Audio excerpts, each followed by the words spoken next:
Assalamualaikum warahmatullahi wabarakatuh.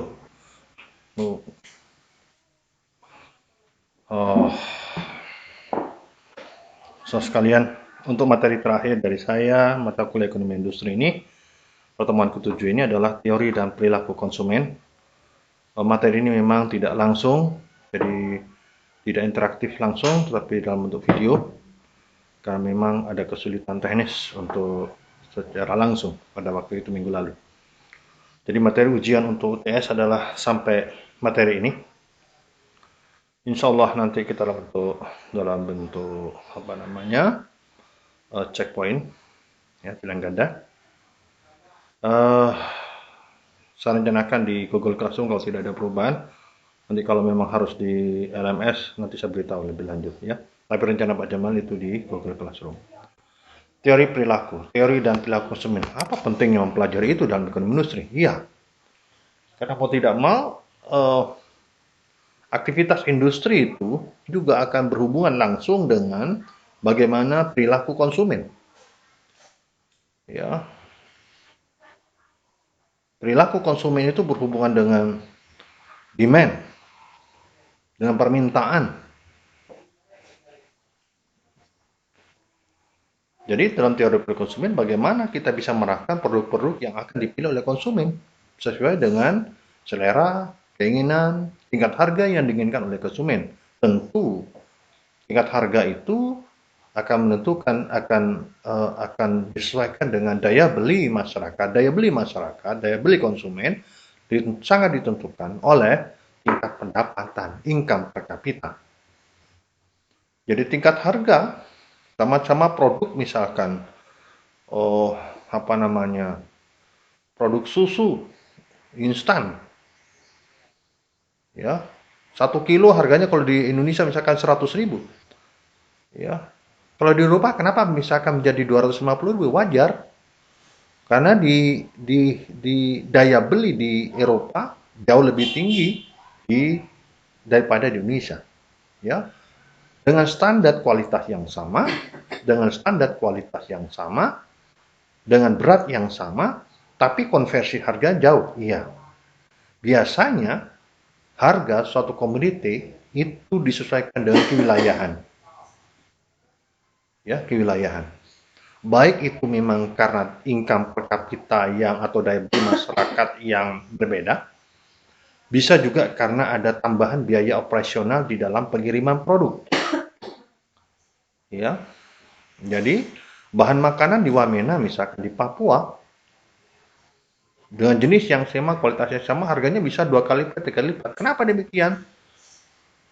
Karena memang biaya operasional sampai produk di sana itu membutuhkan biaya bisa 10 kali lipat daripada di wilayah lain. Maka harganya bisa 3 kali lipat. Jadi biaya operasional pengirimnya bisa 10 kali lipat daripada di wilayah lain. Itu yang menyebabkan harganya tinggi. Harga BBM di Jawa cuma 6.250. Kalau di Wamena 40.000 per liter, tidak ada yang protes. Kenapa? Masyarakat di sana sudah terbiasa harga gitu. Karena tidak mungkin harganya sama dengan di sini, kecuali disubsidi oleh pemerintah. Dan tidak mungkin selamanya disubsidi. Karena itulah memang letak geografis, kesulitan geografis ini juga menyebabkan tidak memungkinkan dengan harga yang sama. Ya? Nah, di dalam menganalisis perilaku konsumen ada 3 pendekatan, ada utility approach, indifferent curve, dan attribute approach, ya. Jadi utility approach ya biasanya ini dengan istilah pengukuran kardinal. Jadi kepuasan konsumen dalam mengkonsumsi barang dan jasa yang supaya bisa terukur itu biasanya dengan pengukuran kardinal. Jadi skala pengukuran utility biasanya rasio yang ada nilainya mutlak dan bersifat multiplikatif.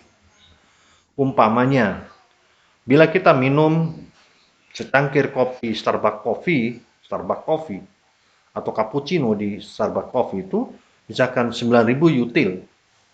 Sedangkan kepuasan minum di kafe Cak Wang itu misalkan 3.000 util, maka bisa dikatakan bahwa minum kopi di Cak Wang itu 3 cangkir minum kopi di Cak Wang sama dengan 1 satu cangkir Starbucks coffee. Itulah kardinal, ya.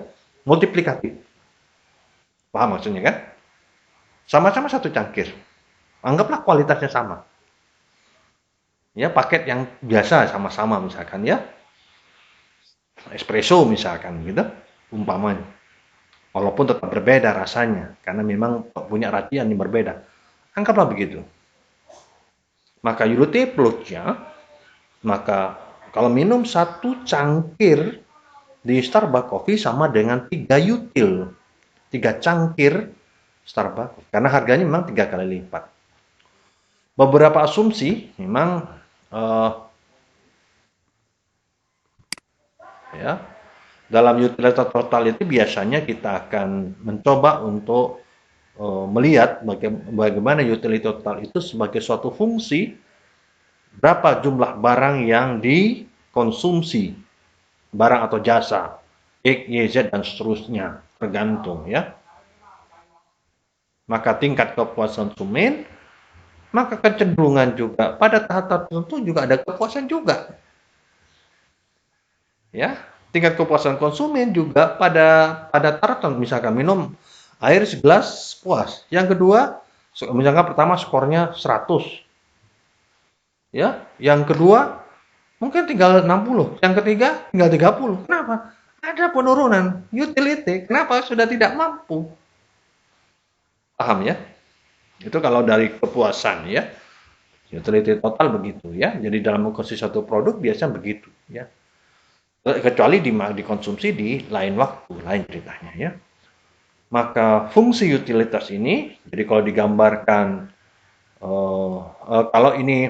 kalau fungsi utilitas berbagai produk ya sebagai suatu fungsi, maka tentu semua pendapatan. Jadi kalau itu sebagai suatu interaksi dari beberapa produk, barang dan jasa, misalkan ada dua produk, barang X, barang Y, dan jasa X.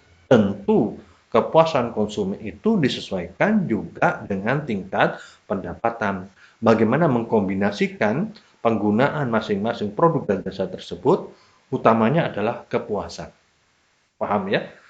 Kalau orang yang, maaf saja, ekonomi terbatas, yang penting kenyang. Jumlah yang diperhitungkan. Harga murah. Tapi kalau orang, maaf ya, secara ekonomi kaya, yang dipentingkan bukan jumlahnya, tapi kualitasnya dan variannya. Variannya banyak, kualitasnya tinggi. Karena beda, polanya beda. Karena lagi-lagi karena tingkat pendapat. Jadi kalau dikombinasikan, ini adalah tingkat kepuasan, scoring, ya. Itu semua karena pendapatan, keterbatasan karena pendapatan. Kalau digambarkan begitulah secara grafis ya. Nah, dan ini kalau kita utility, total utility begitu ya cara menggambarkan ya. Jadi tentu tidak mungkin pendapatan kita itu akan dikonsumsi hanya untuk satu produk. Tentu ada banyak produk, mulai makan, minum, pakaian, tempat, ya, bahan bakar dan seterusnya. Ya, tidak mungkin hanya makan tok. Yang lain gimana? Nggak jalan. Makanya kemampuan itu pendapatan disesuaikan dengan kebutuhan. Mana yang menjadi prioritas itu yang itu proporsional biasanya ya. Nah, di dalam hukum, dalam pendekatan utility biasa hukum dikenal dengan hukum Gosen. Ya. Jadi ada terjadi kenaikan yang semakin berkurang tingkat utility marginal yang setiap penambahan konsumsi produk ya. Sama dengan hukum kenaikan hasil yang menurun. The law of diminishing of return, masih ingat ya? Dalam 4 minggu yang lalu sudah saya jelaskan, terakhir 2 minggu lalu sudah. Nah, dalam utility suatu produk ya, tentu sama prinsipnya. Hukum ini the law of diminishing number of marginal utility. Jadi jumlah kualitas ya. Jadi misalkan pada tadi contohnya air minum. Kalau minum pertama nih 9.000. Yang kedua 15.200. Yang ketiga kurang. Ini deltanya itu ya, ini 9.000 pertama, 6.500. Makin lama makin kecil. Sama dengan minum pertama air gelas kan waktu haus, maka nilainya 9.000. Yang kedua sudah 15,5. Yang ketiga, yang keempat 5 gelas sudah tidak mempan sudah. Mungkin tidak mau. Oh, keterlaluan kalau gelas besar. Kalau gelas loki mungkin tidak masalah ya, gelas kecil tidak masalah, 5 gelas kecil. Ya. Nah, itu namanya hukum kenaikan hasil, the law of the law decreasing number. Jadi hukum menurunnya jumlah marginal utility. Oke ya. The law diminishing. Itu ini the law decreasing. Decreasing, hampir sama ya. Ya kalau ini marginal utility, deltanya makin lama makin menurun. Itulah kepuasan konsumen ya. Tetapi kalau digunakan waktu lain ya tidak. Ya pagi ini minum 1 liter, nanti sore 1 liter, nanti malam 1 liter, tidak masalah. Tapi kalau pagi semua langsung dipenuhi 3 liter ya tidak mempan, tidak kuat tubuhnya, ya toh? Pasti menolak. Itulah maksudnya, ya. Oke. Jadi nilai marginal utility diperoleh dengan mengurangkan total utility dengan pada kuantitas tersebut dengan total utility kuantitas sebelumnya. Konsumen mengejar kepuasan, otomatis ya. Dalam mengkonsumsi produk. Lagi-lagi ada pembatasnya adalah anggaran dan pendapatan. Pendapatan lah ya. Anggaran berarti kemampuan real ya, anggaran untuk pendapatan sama aja ya. Maka tentu untuk memenuhi kebutuhan, memenuhi keinginan, memenuhi kebutuhan itu disesuaikan dengan constraint-nya adalah, pembatasnya adalah pendapatan. Tadi, bagi orang yang ekonomi terbatas, sing penting kenyang. Varian tidak penting. Rasa mungkin tidak begitu penting. Penting kenyang, udah enak. Tapi orang kaya tidak. Kenyamanan, rasa, varian, itu yang nih, ya beda tempat, ya. Makan di kafe, warung-warung kecil, dibandingkan di kaki lima, dibandingkan dengan di hotel juga beda. Di resto-resto, ya semua mobilan semua, kita kalau jalan kaki ya enggak, kurang pas gitu ya. Kenapa? Ya enggak cocok, enggak level istilahnya. Ya karena mahal. Bukan tidak boleh. Nah, kalau kita perhatikan apabila mengkonsumsi suatu produk ya utility, misalkan ini Pak Ahmad dihadapkan 2 produk, yakni teh botol dan ayam goreng di SMP 2 Jember, misalkan ini contoh ya. Ya, dengan harga 2.000, ayam gorengnya 5.000, maka apa namanya?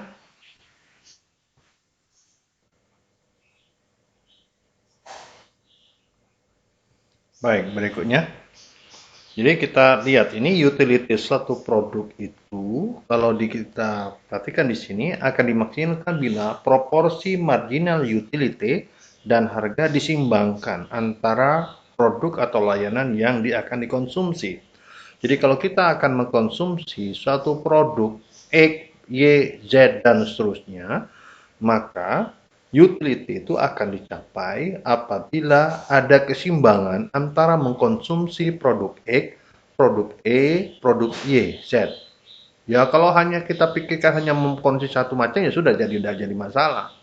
Tetapi kalau kita mau makan, minum misalkan dan snack misalkan, maka harus keseimbangan sesuaikan dengan constraint-nya adalah pendapatan. Oke?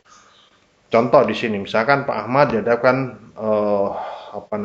membeli 2 produk teh botol dan ayam goreng di resto depan SMP 2 Jember misalkan ya. Harganya misalkan di sini kalau teh botol 2.000, ayam goreng 5.000 price-nya.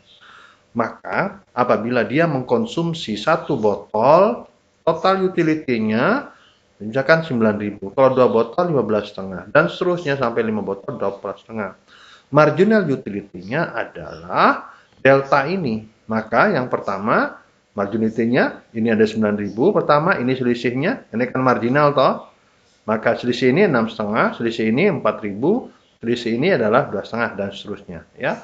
Maka marginal utility teh botol adalah 9.000 dibagi 2.000 jadi 4,5. 6,5 dibagi 2.000 3,25. Dan seterusnya sampai 2.000 dibagi 2.000 sama dengan 1. Oke. Secara keseluruhan memang makin banyak produk yang dikonsumsi, maka marginal utility makin lama makin menurun, ya. Oh, ya kalau itu jumlah banyak, ya kalau cuma satu orang, kalau itu banyak orang, ya tidak juga. Lagi-lagi constraint-nya adalah pendapatan. Kalau ayam goreng harga 5.000, misalkan kalau satu ada 15.000, kalau dua 25.000, ya. Anunya ya, total utility, tingkat kegunaan fasilitas yang ada itu, utility namanya ya. Maka marginnya sama, margin utility per price-nya 3, 2, 1,3. Jadi dibagi 5.000 toh. 10.000 dibagi 5.000 jadi ini ya, dan seterusnya 4.000 dibagi 5.000 0,8. Nah, kombinasi mana yang akan dibeli tergantung ya. Jadi pada saat ini ya, yang kalau pingin misalkan mau memproduksi, mau mengkonsumsi umpamanya ayam goreng 5 potong, botolnya 2, maka mau tidak mau, kalau 2 itu 4.000, ya toh? 4.000, kalau 5 berarti di sini berapa? 25, berarti 29.000. Berapa utility-nya? Total utility-nya kalau 2 ada 15,5, ayam goreng kalau 5 adalah 39.500. Begitu maksudnya. Paham ya?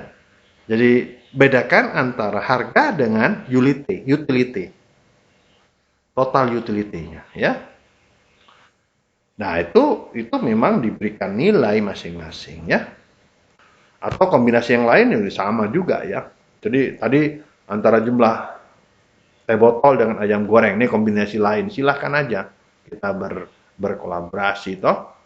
Nah, jadi berapa? Mau 3 botol dengan 3 botol, kalau 3 botol 3 botol dengan 3 goreng, otomatis 19,5 total utility-nya. Kalau 3 goreng ayam goreng adalah 30.000, 30.500 tambah ini ya. Tetapi total utility-nya ini kombinasi ya. Kalau mengkonsumsi 3 botol dengan 3 ayam goreng, total utility-nya 50.000. Anggarannya adalah 21.000 ya. Kalau 3 ayam goreng 3 kali 15 ya. Kemudian 3 kalikan 2.000 jadi 6.000. Total anggarannya adalah 21.000. Maksudnya begitu ya. Anggaran yang disediakan dicukupkan itu 21.000, tetapi tingkat utility-nya, total utility-nya sebesar 50.000. Ya. Oke, paham? Pada jumlah 5, sama 5 teh botol dengan 3 ayam goreng dengan asumsi anggarannya yang dibutuhkan ada 25.000, maka total utility-nya menjadi 54.500. Begitu, ya. Ini kalau kita berbicara dengan perilaku konsumen, ya. Pendekatan lain dengan kurva indifference, ya. Kurva indifference. Nanti kan dengan Kalman, ya. Dengan Gaussian, teori Gaussian, ya. Jadi betul bahwa makin banyak jumlah produk yang dikonsumsi dalam tingkatan tentu, makin lama marginal utility-nya makin menurun. Maka marginal utility per price-nya otomatis makin lama makin besar, makin besar makin banyak jumlah produk yang dikonsumsi, maka rasio marginal utility dengan price-nya makin lama makin kecil. Nah, keseimbangan antara mengkonsumsi produk X, Y, dan Z, dan seterusnya, tergantung, lagi-lagi tergantung pembatasnya, constraint-nya adalah anggaran. Berapa duit yang ada, berapa duit yang dimiliki. Ya. Oke, pendekatan yang lain dengan kurva indifference, ya, kurva indifference. Jadi kurva indifference ini menentukan kombinasi barang-barang yang dikonsumsi pada tingkat dengan memaksimalkan kepuasan mereka. Ya, jadi memang kepuasan semua orang pada masing-masing level. Ya, orang berduit, ya levelnya makannya level atas. Makanya orang kadang-kadang bertanya-tanya, ini orang kaya kok makannya yang dimakan adalah level bawahan. Dengannya pelit. Padahal bisa jadi orang-orang kaya bingung cari makan. Dia mencari sensasi baru, dicari level yang bawah, gitu ya. Kadang-kadang begitu, tetapi tidak selamanya.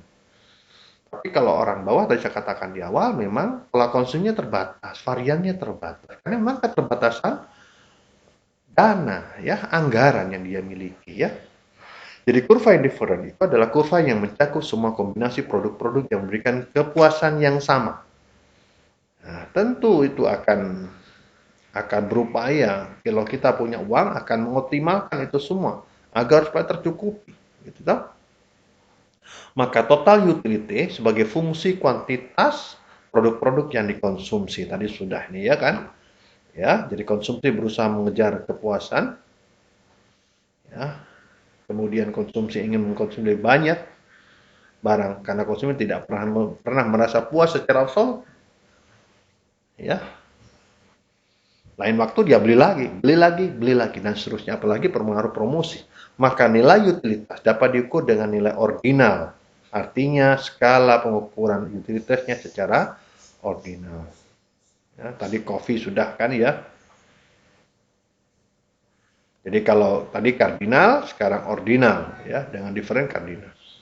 Maka kalau Starbucks Coffee itu adalah 9.000, kalau cakwang 3.000, maka dapat diperhatikan minum kopi secangkir kopi Star Coffee lebih besar kepuasan dibandingkan dengan cakwang. Ya. Ini bukan berarti minum kopi di Starbucks Coffee itu 3 kali lipat kepuasan minum kopi dibandingkan dengan di cakwang, tidak. Namun maknanya bahwa minum kopi secangkir kopi di Starbucks Coffee lebih besar kepuasan dibandingkan dengan cakwang. Itu artinya, ya, bukan multiplikatif, tetapi dari segi anggaran, iya, 3 cangkir di cakwang sama dengan 1 cangkir di Starbucks Coffee. Tetapi di dalam pemaknaan kurva indifferent ini, ya, ternyata mana sudah? Minum secangkir kopi di Starbucks Coffee lebih besar kepuasan dibandingkan dengan cakwang. Nah, itulah konsumen memiliki skala preferensi tertentu, kelompok masyarakat tertentu, maka dia akan memiliki karakteristik tersendiri terhadap menilai suatu objek. Ya. Ya. Jadi pemeringkatan dalam satu produk, mengkonsumsi satu produk biasanya masing-masing punya subjektif, ya, penilaian yang subjektif. Misalkan produk A lebih disukai dari B, B disukai dari C, maka A, ya, lebih disukai dari C, walaupun tidak mutlak. Paham ya?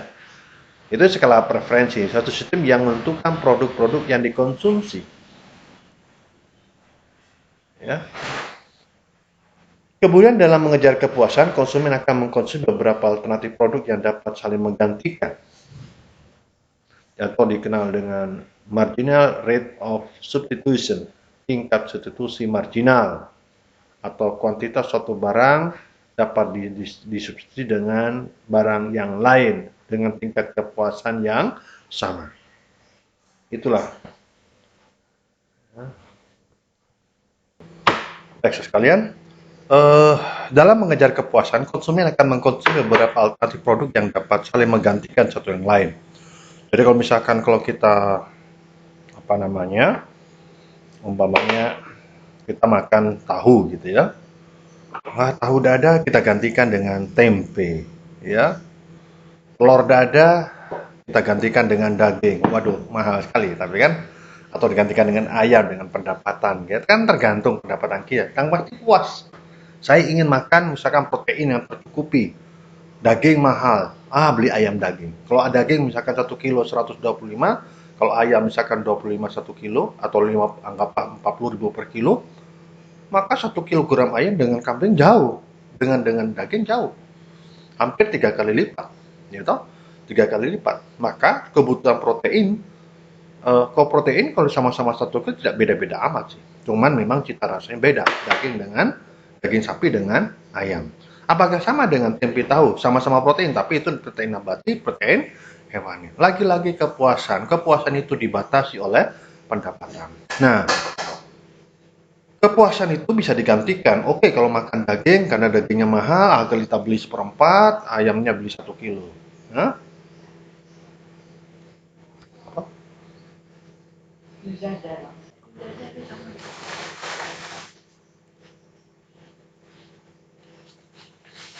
Baik. Jadi untuk mencapai kepuasan optimal, konsumen akan mengkombinasikan tingkat konsumsi ya, untuk alternatif produk-produk tersebut.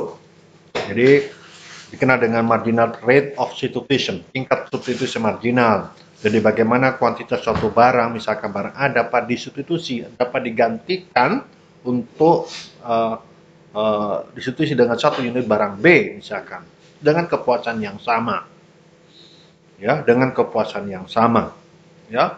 Saya mau makan sama-sama minum makan daging, misalkan tadi. Tetapi karena pendapatan terbatas, maka biasanya mau 1 kilo dengan ayam kalau sapi 125 dengan ayam dengan kambing sama-sama 1 kilo cukup 40.000. Tergantikan kepuasannya walaupun kita rasanya berbeda, ya toh? Harganya jauh lebih mudah. Bisa dibelanjakan untuk yang lain, gitu kan? Ada sisa lebih. Nah, untuk mencapai kepuasan optimal, konsumen akan mengkombinasikan tingkat konsumsi untuk alternatif produk-produk tersebut, ya. Lagi-lagi misalkan memproduksi barang A dapat disubstitusi dengan satu tipe barang B sehingga dapat kepuasan yang sama, atau dikombinasi lah. Kalau ingin lebih murah misalkan dagingnya seperempat, ayamnya 1 kilo, otomatis kan jauh harganya. Daging seperempat misalkan 40.000, 30.000 dengan ayam 40.000 maka 70.000, masih sisa banyak, sama-sama merasakan produk. Kombinasi itulah ya. Nah, kita lihat sekarang contoh. Kita makan sate. Sate tusuk dan gulai. Makan sate tusuk 20 dengan satu porsi gulai. Ya. Oke.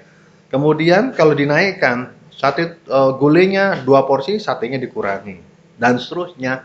Gulainya 5 porsi, 5 porsi kakek ini ya. Ya mungkin orangnya banyak, tapi satenya kan mahal gitu kan. Maka lagi-lagi pembatasnya adalah pendapatan. Itulah kurva indifferent, ya. Utility produk A, produk B, ya. Jadi bisa digantikan. Sama-sama makan tetap sate gulai, tetapi di sini jumlahnya yang berbeda. Karena misalkan kita punya di sini 20 tusuk umpamanya ini misalkan 100.000, gulainya kalau satu misalkan 30, 130.000. Ini juga harus 130.000. Cuman lain produk. Jadi utility konsumsi sate dan konsumsi kambing ini berbeda ya, gitu ya. Oke. Jadi kombinasi ini. Jadi X1 berapa? Ini lah ya. Ini pada tingkat pendapatan yang sama. Jadi ini tingkat pendapatan terendah otomatis ya. Jadi titik potong ini, titik persinggungan ini di sini pendapatan ya. Ini utility yang lain, dan seterusnya.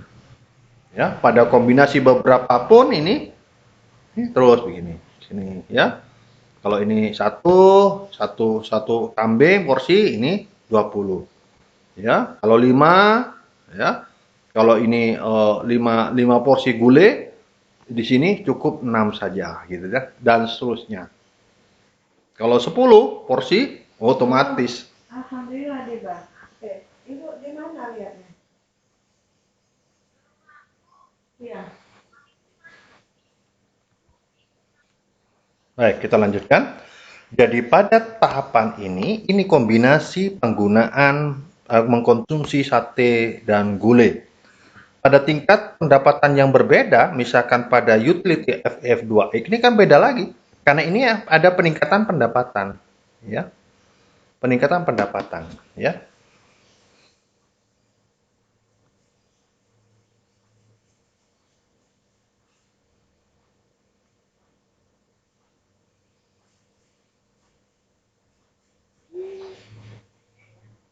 Ya. Jadi inilah kurva indifferent. Kurva indifferent. Masing-masing punya kepuasan sendiri-sendiri. Orang kaya, orang berduit, kepuasannya memang tinggi. Orang yang terbatas di bawahnya. Tetapi kurvanya sama. Kurva polanya sama. Tidak mungkin orang kuat-kuatnya makan sate, tidak mungkin dia mau makan sate 100 tusuk karena duitnya kaya. Tidak bisa. Tidak bisa. Harganya yang berbeda. Pak? Ya, jangan cuma sama 20, tetapi di sini dari porsi. Dari porsi. Tetapi harganya yang berbeda. Paham ya? Sama-sama makan sate dan gulai, tapi beda. Ini misalkan ini warung kecil, ini warung sedang, ini resto. Ada di hotel, ini resto ya, ini hotel misalkan ya, dan sebagainya. Pasti beda. Ya padahal sama-sama makan sate gulai. Begitu maksudnya ya. Oke, ciri-ciri kurva infrared adalah semakin ke kanan atas, semakin tinggi kepuasannya. Jadi ini makin tinggi kepuasannya. Ini makin puas. Kalau saya makan hotel makin puas. Kenapa? Karena tempatnya bagus, harganya mahal. Padahal ya rasanya makannya ya podo aja. Kan cuma di situ sajiannya beredar, orangnya bersih, tempatnya bersih, nyaman, berasih dan seterusnya. Kalau di sini ya terbatas. Namanya murah dengan porsi dengan makanan yang sama persis karena tempat berbeda, maka akan berbeda tingkat kepuasannya. Oke, paham ya? Lagi-lagi kepuasan itu seiring juga dengan pendapatan. Ya, kurva indifferent tidak akan pernah berpotongan, jelas tidak akan pernah berpotongan ini ke sini, tidak bisa. Dia masing-masing pada levelnya sendiri-sendiri. Ya, orang kaya tidak mungkin mengambil haknya orang miskin. Dalam artian dalam kepuasan, urusan sendiri-sendiri. Perkara dia makan orangnya porsinya orang miskin, tidak masih silahkan haknya dia, tapi bukan intinya orang miskin. Bukan, ya. Kepuasannya sendiri-sendiri. Kadang-kadang tidak jarang memang orang kaya kadang ingin makan di pinggiran jalan. Ada, kenapa tidak? Seorang artis makan pinggir jalan, bisa aja, hanya sensasi saja. Bisa. Atau mungkin orang kaya mungkin tidak jadi. Misalkan pakai Alphard, pakai Jaguar, makan pinggir jalan. Jadi sorotan bahkan. Ya kalau ingin makan pinggir jalan, jangan pakai mobil mewah. Pakai aja sepeda motor, naik Gojek gitu kan. Bisa aja. Nah, kurva indifferent selalu berbentuk garis yang membocor dari kiri ke kanan atas dengan slope negatif. Pasti negatif ya. Ini kan kurva permintaan sebenarnya sama dengan kurva permintaan dari kiri atas ke kanan bawah. Sama. Kurva indifferent itu sebenarnya polanya pola kurva permintaan. Kalau dari kiri bawah ke kanan atas namanya kurva penawaran. Ya. Lagi-lagi ini adalah kombinasi. Pak, kok cuma 2 produk? Iya. Kalau 3 produk bisa juga. Berarti 3 dimensi. 4 produk bisa. Tambah rumit. Ya. Tapi ini yang 2 saja prinsipnya begitu ya. Mau kalau 3 produk di sini ada sumbu X, sumbu Y, sumbu Z. Mau 4 produk X, Y, Z, P misalkan. Mau 5 sumbu, ya silakan tambah mumet teman ya. Nah, cuma kita belajar 2. Bahwa pada prinsipnya di antara garis kurva indifferent tidak pernah berpotongan. Selalu berkiri dari kiri atas ke kanan bawah, sudah pasti. Ya, masing-masing punya kepuasan sendiri, ya. Ya. Kemudian dia cembung terhadap sumbu 0 dari ini. Cembung. Ya. Dia cembung. Oke, slope-nya pasti negatif, ya. Jadi kalau digambarkan itu slope-nya itu negatif. Kurva indifferent ya. Delta Y per delta X pasti menurun ya. Oke. Nah, hubungannya nanti kalau kurva ini dibuat garis di kurva pendapatan, pembatasnya adalah pendapatannya berapa duitnya. Misalkan anggarannya 100.000, harga spot porsi ada 10.000, harga tongseng ada 5.000, maka tinggal ngalikan aja. Ya. Pendapatannya 100.000 sama dengan 500X plus ini adalah harga sate, ini adalah tongseng misalkan. Sama-sama perkambingan ini kan. Kalikan dalam persamaan garis. Sudah selesai. Jadi 100.000 sama dengan 1.000 gulai dan 10.000 sate ya. Ini sate dan gulai ceritanya gitu kan. Sebutlah garis. Ini namanya budget. Garis budget. Kalau tadi kurva indifferent, nanti kita kurva ini ada berpotongan di sini. Ya, kepuasan di sini pembatasnya adalah karena dia bergerak ya. Ya, bergerak di sini ya. Garis-garis ini tergantung tingkat pendapatan. Kalau ini pendapatan 100.000, kalau pendapatan 1 juta, ya otomatis di sini garisnya. Ya. Oke. Ya. Jadi itu secara umum ada apa namanya? Ada perubahan dalam tingkatan tertentu. Anggaran ini memang berubah, bisa aja bergerak, ya, ada pergeseran bisa saja, atau bisa sejajar, bisa tergantung polanya. Masing-masing produk punya karakteristik sendiri-sendiri, tidak bisa disamakan antara produk satu dengan yang lain. Ya, pada tadi 100.000 sekian, kalau 100.000 sekian, kalau 1 juta di sini, dan seterusnya. Nah, kalau digeserkan, ya, lagi MRS sebenarnya pilihan konsumen bagaimana memuaskan konsumen, sebenarnya marginal rate substitution itu adalah rasio PX dengan per PY. Ya, masih ingat kalian apa namanya value marginal produk sama dengan rasio PX dan PY, sama ya? Iya, sama. Cuman ini adalah kepuasan, ya. Jadi tolong ini kata kuncinya ini, jika MRS bisa dari PX dan PY, maka covariance menjadi lebih curam daripada garis anggaran, sehingga konsumen dapat memperoleh tingkat kepuasan lebih tinggi atau mengubah kombinasi dari barang-barang lainnya. Ini tadi garis ini lah, ini coefficient difference, ini pendapatan 1, pendapatan 2 di sini, misalkan ini pendapatan 1, pendapatan 2, pendapatan 3, dan seterusnya. Inilah titik kepuasannya. Persinggungan itulah perpotongan yang diinginkan. Gitu ya. Oke, nah ini kalau digambarkan memang cukup banyak. Jadi perpotongan ini garis antar kurva indifferent dengan garis budget tadi, anggaran. Jadi ya. Kemudian pendekatan atribut. Nah ini ya, misalkan biasanya orang tidak terlalu memperhatikan produk, tapi pada kinerja atribut yang diberikan. Ya, misalkan ini namanya Siman Hadi, orang yang gembaranya makan steak di beberapa restoran, kemudian memberikan atribut kenyamanan restoran tersebut dan kelezatannya. Nah, tabel berikut menampilkan atribut dan harga makan di masing-masing restoran. Ya, ternyata harga steak, ya, misalkan di restoran A, B, C, D sampai F, dari kenyamanan dan kelezatan beda ya, nyaman dan lezat. Umumnya atributnya di scoring begitu, harga sekian, nyaman, lezatnya rendah, ya. Tetapi pada harga sticknya itu 19, ya, lebih tinggi. Ternyata ini kenyamanannya tinggi, kelezatannya juga tinggi. Harga 26,5 ini rendah, ininya tinggi sekali, ya toh. Masing-masing punya karakteristik sendiri-sendiri, ya toh. Oke. Jadi ini orang-orang yang sudah paham tentang makan stick, bagi orang tidak pasti tidak ngerti. Apapun jenisnya namanya steak ya begitu. Tapi kalau orang terbiasa tahu, oh ini enak, ini tidak, ini lezat, ini nyaman, ini tidak. Ya. Nah scoring itu orang yang expert, yang paham tentang pestikan. Orang yang biasa makan ikan pindang tidak bisa disuruh menilai steak, tidak bisa. Tapi sebaliknya orang yang ahli makan steak suruh menilai kenyamanan dan kelezatan ikan tongkol, ya tidak bisa juga. Lagi-lagi pola konsumsi itu yang menentukan, ya.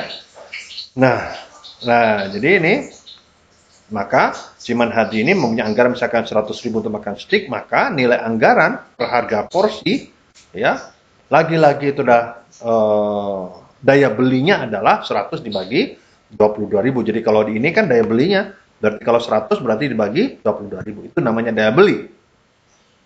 Kalau nilai satuan atribut didapatkan oleh daya beli anggaran, ya, nilai satuan atribut didapatkan dengan rumus daya beli anggarannya, ya. Oke.